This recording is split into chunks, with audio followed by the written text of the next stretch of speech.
Guys, magandang gabi. Meron ditong freezer na ibinigay sa atin ng ating kaibigan.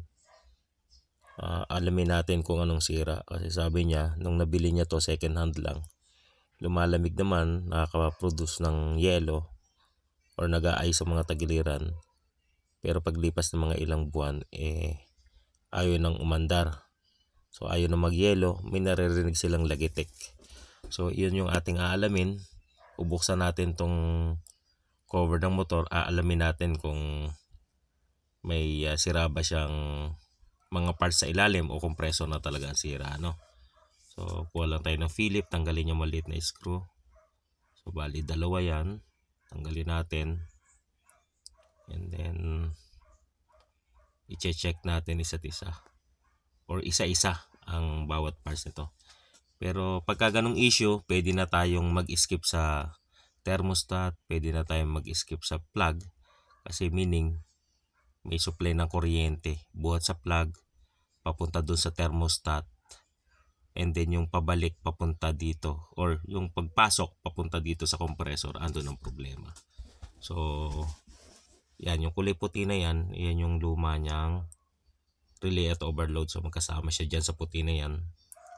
Hindi siya kagaya nung sa ibang old school na refrigerator na magkahiwalay siya, magkasama siya dyan.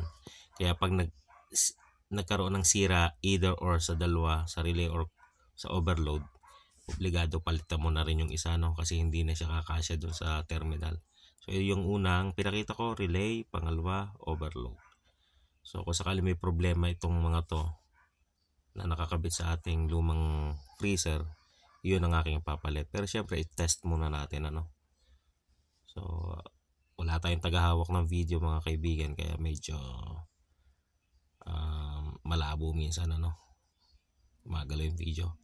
So yung blue sa overload, yung red sa relay side. So yung may tatlong butas, yung kulay puti na yan, iyon ang pinapasok doon sa terminal ng ating compressor. So kuha tayo ng tester, so digital tester na lang. And ito, continuity lang naman ang kukunin ko dito. So unahin natin yung overload. So yan yung kulay blue. Tapos may isa pa siyang may isa ka pa makikita sa tabi niya, na yung katabi na yun ay may butas sa kabilang side. Ayan yan yung sinusundot ko. Sa kabilang side butas yan papunta sa motor. So yung may kulay blue, yan yung galing sa ating supply ng kuryente. So ibig sabihin, sa pag-test ng overload, may ilaw, may continuity, may buzzer. So ibig sabihin buo yung overload side niya. Ayan o, may ilaw yung tester. And then next, i-check natin yung sa relay. Yan yung dalawang butas sa ilalim. Nakakapit din yan doon sa terminal ng ating compressor. Yun nasa ilalim. Parang pa-triangle yan eh. So yan, makikita may slight reading tayo nakukuha, pero wala yung talagang continuity na inaasahan natin. So meaning defective yung relay side. So ito, kuha tayo ng bagong relay. So ayusin lang natin, medyo hindi pumapasok yung ating test probe yun. So yan, o yun, may continuity, di ba? Umilaw, nagbabuzzer. So meaning buo itong aking kinuhang relay. Ito ang ating ipapalit dun sa relay na sira galing dyan sa kulay puti na yan. So hugutin yung kulay pula at yung kulay asul. So yung kulay pula, doon natin yan isasaksak sa relay, at yung kulay asul, doon natin isasaksak sa ating overload. So papalitan po natin ito, and after mapalitan, itetest uli natin, no? Isasaksak natin kung magtutuloy-tuloy na ang takbo ng ating compressor. So yun, bago natin palitan ng tuluyan, ite-demo ko muna sa inyo kung totoo yung sinasabi nila na lagitik-lagitik lang at ayaw magtuloy-tuloy ang compressor. So yan, gamit muna yung luma, ibalik natin and then isaksak. Okay, so yun, naisaksak ko na. Ayun, nakarinig ako ng lagitik and then namatay. So ibig sabihin hindi nagtuloy-tuloy ang takbo ng compressor. So para ma-prove natin na hindi talaga tumatakbo yung compressor, gamitan natin siya ng clamp tester. Kasi ang clamp tester, pagka ating ikinabit dyan sa isa sa linya ng na nakakonekta sa compressor, so bubukahin lang natin kakabit ang clamp tester. Pag siya ay walang reading, so ibig sabihin hindi umaandar ang compressor. Ayan, no? So gamitan natin. Kung mapapansin nyo, wala talaga siya nakikitang reading. Kasi nga hindi umaandar ang compressor, no? So ngayon, ayan, inintay natin na lang oras, wala talaga. Kasi nga lumagitik, namatay, ayaw tumuloy. So pagka ganyan issue is lamang talaga na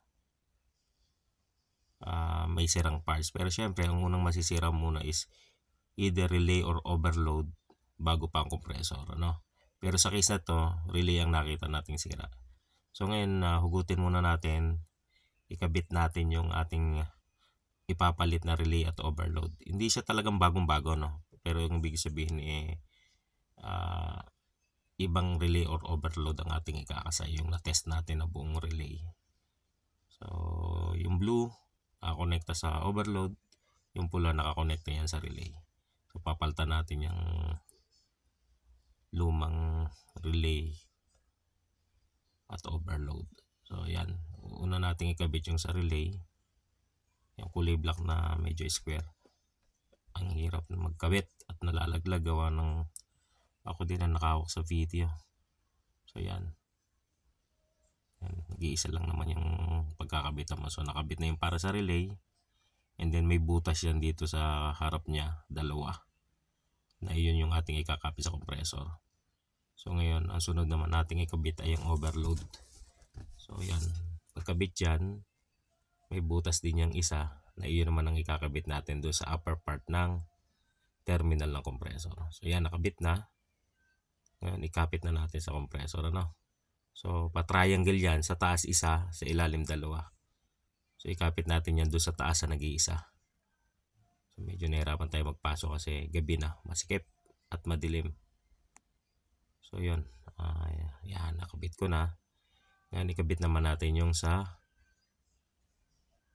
para sa relay, ano? Yun, yung may natitirang dalawang terminal sa ilalim. So ikapit natin. Medyo mahirap lang talaga ipasok kasi madilim. Yun, okay na, nakakapit na. Ilawan ko para makita nyo. So ganyan mangyayari nyan. So moment of truth, subukan na nating isaksak, ano? So nasa mo yung plug nito. Ayun, isaksak na natin. Pag saksak ko, check natin, ano? Yun, may narinig akong under ng compressor. So running na yung compressor natin, tuloy-tuloy. So ngayon, hindi na siya namamatay, na wala na yung lagitik niya.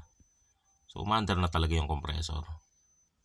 So ngayon, gamitan ko ng clamp tester para makuha na natin ang amperahe, ano? So wala pa tayong makuha ng amperahe. Oh, yung kaya naman pala, hindi siya nakaayos, hindi siya naka-settings ng ayos. So hanapin natin yung ano, tanggalin ko nga muna, hindi ko matapat, madilim eh. So hanapin ko yung tamang setting, iset ko muna dun sa amperes, yung 0.00. Ayun na. Lipat natin yung tuldok nya. Ayan, kasi doon ko yung tinatapat sa 0.00 yon. So ngayon, ikabit na natin dito sa isang side ng wire. Ayun, nakakuha tayo ng reading na 0.72. So meaning, umaandar ang compressor. Pag may reading ang amperahe ng clamp tester, umaandar ang compressor. Pag nawala ang reading, ibig sabihin na umatay ang compressor. So ganun lang guys, okay na to, umaandar na, running na siya. Wala nang patay-patay, medyo umiinit na yung body niya. Yung mga sidings siya may nabibuild up ng init. And then dito sa loob, sa parting ilalim, may lamig na. So meaning,